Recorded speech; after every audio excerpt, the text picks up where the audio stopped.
હે friend, welcome back to my channel. આજે આપણે બનાવીશું મિરર વર્ક જ્વેલરી ખાસ નવરાત્રી માટે। તો મેં આ જે પહેલો સેટ બનાવ્યો છે તે ટ્રાયંગલ મિરર લીધા છે, જેની સાથે મેં ઇયરિંગ પણ બનાવી છે। તો આ પણ ખૂબ જ સરસ લાગે છે। અને જે મેં બીજો સેટ બનાવ્યો છે એ એકદમ નાનો અને નાજુક છે, પણ ખૂબ જ સરસ છે અને એકદમ યુનિક છે। આવો સેટ તમે હજુ સુધી ક્યાંય નહીં જોયો હોય। તો આ બંને સેટ કેવી રીતે બનાવ્યા છે તે વિડીયોમાં હું બતાવીશ। સાવ ઇઝી છે, તમે પણ બનાવી શકો છો। તો વિડીયોને જરા પણ સ્કીપ કર્યા વગર છેલ્લે સુધી જોજો। અને જો વિડીયો તમને પસંદ આવે તો વિડીયોને લાઇક કરજો, અને જો તમે મારી ચેનલ પર ન્યૂ છો તો ચેનલને સબસ્ક્રાઈબ જરૂરથી કરજો।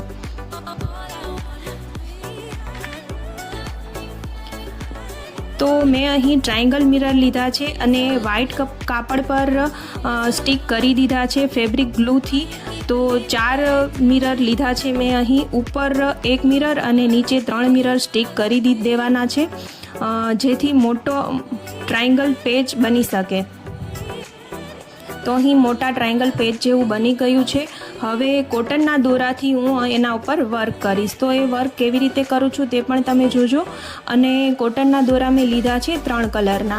તો તમને જે પસંદ આવે તે અનુકૂળ તમને જે લાગે તે કલર તમે લઈ શકો છો। જો કે નવરાત્રિમાં ચણિયાચોળી સાથે અને ટ્રેડિશનલ ડ્રેસ સાથે ગમે તે કલર, બધા મલ્ટી કલર સરસ લાગે છે। તો તમે મલ્ટી કલર દોરો પણ યુઝ કરી શકો છો। મેં અહીં 3 કલર લીધા છે। તો જ્યારે આ વર્ક થઈ જાય પછી ટ્રાયંગલ પેચ કટ કરી લેવાનો છે અને પાછળ ફેબ્રિક ગ્લુથી વધારાનું કાપડ છે તે સ્ટિક કરી દેવાનું છે, જેથી કરીને બહાર કાપડ દેખાય નહીં। તો મલ્ટી કલરના મોતી અથવા તો કોડી પણ તમે નીચે લગાવી શકો છો આ પેજમાં। તો મેં અહીં કોડી જ યુઝ કરી છે। નવરાત્રિમાં ખૂબ જ સરસ લાગે છે, મલ્ટી કલરના મોતી હોય કે કોડી હોય બધું સરસ લાગે છે। તો તમે તમને જે અનુકૂળ લાગે તે તમે લગાવી શકો છો। અને આની સાથે મેં ઇયરિંગ પણ બનાવી છે આ સેટ સાથે। તો ઇયરિંગમાં તમે એક જ મિરર યુઝ કરી શકો છો। ઇયરિંગ નાની હોય તો સરસ લાગે છે, આટલી મોટી સરસ નહીં લાગે, માટે મેં છે ને એક જ મિરર લગાવી અને ઇયરિંગ બનાવી છે।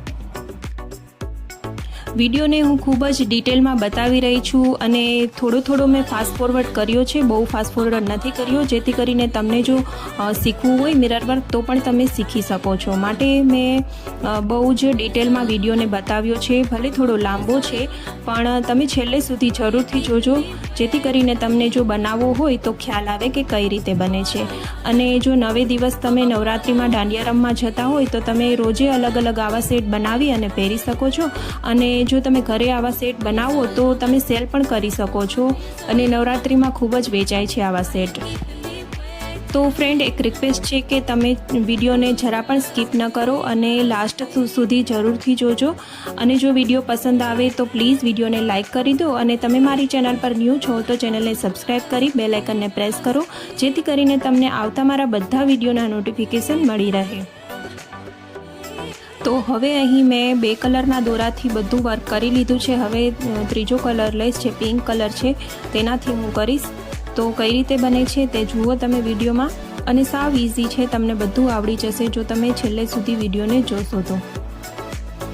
અને બીજા પણ ઘણા મેં જ્વેલરીના વિડીયો અલગ અલગ મારી ચેનલ પર અપલોડ કરેલા છે। તો તમે મારી ચેનલની વિઝિટ એકવાર જરૂરથી કરજો અને તમારા ફ્રેન્ડ અને ફેમિલીમાં શેર જરૂર કરજો।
હવે આપણે બનાવીશું યરિંગ માટે મેં 2 મિરર ટ્રાયંગલ લીધા છે, તે કાપડ પર સ્ટિક કરી દીધા છે અને જ્યારે સુકાય ત્યારે તેના પર વર્ક કરવાનું છે.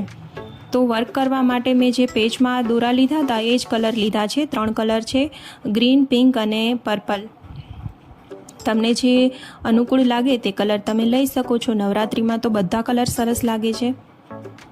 તો આ વર્ક થઈ જાય પછી યરિંગને પણ કટ કરી અને પાછળથી જે વધારાનું કપડું છે તે ફેબ્રિક ગ્લુથી સ્ટિક કરી દેવાનું છે અને પાછળ યરિંગના પેચ જે હોય તે લગાવવાના છે અને નીચે કોડીથી વર્ક કરી દેવાનું છે.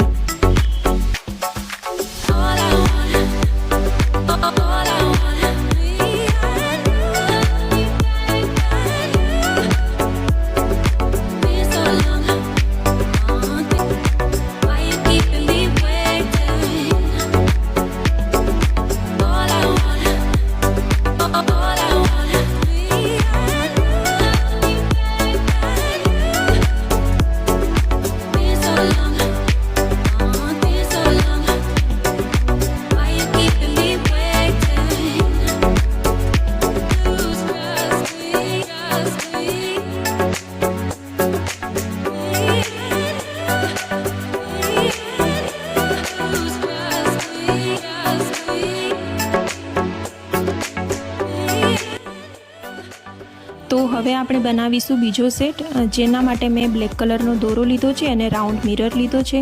મિરરને પણ મેં પહેલાં જ ફેબ્રિક પર સ્ટિક કરી દીધો હતો. તો હવે આના પર હું વર્ક કરીશ.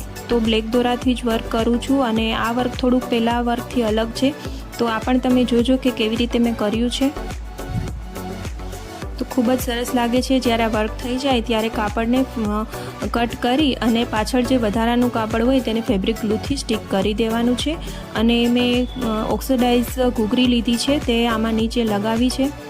તો તે પણ તમે જોજો કે કેવી રીતે ટાંકવાની છે.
તો આવી જ રીતે બંને સેટ બનીને રેડી થઈ ગયા છે. બહુ જ સરસ લાગે છે. દાંડિયામાં ચણિયાચોળી સાથે તમે પહેર્યા હોય તો ખૂબ જ સરસ લાગે છે. તો તમે જલ્દીથી હજી વિડીયોને લાઇક ન કર્યો હોય તો વિડીયોને લાઇક કરી આપો, અને જો તમે મારી ચેનલ પર ન્યૂ છો તો પ્લીઝ સબસ્ક્રાઈબ કરી દેજો. તો ખૂબ જ સરસ સેટ બનીને રેડી થઈ ગયા છે. મળીએ નેક્સ્ટ વિડીયોમાં. ત્યાં સુધી આવજો.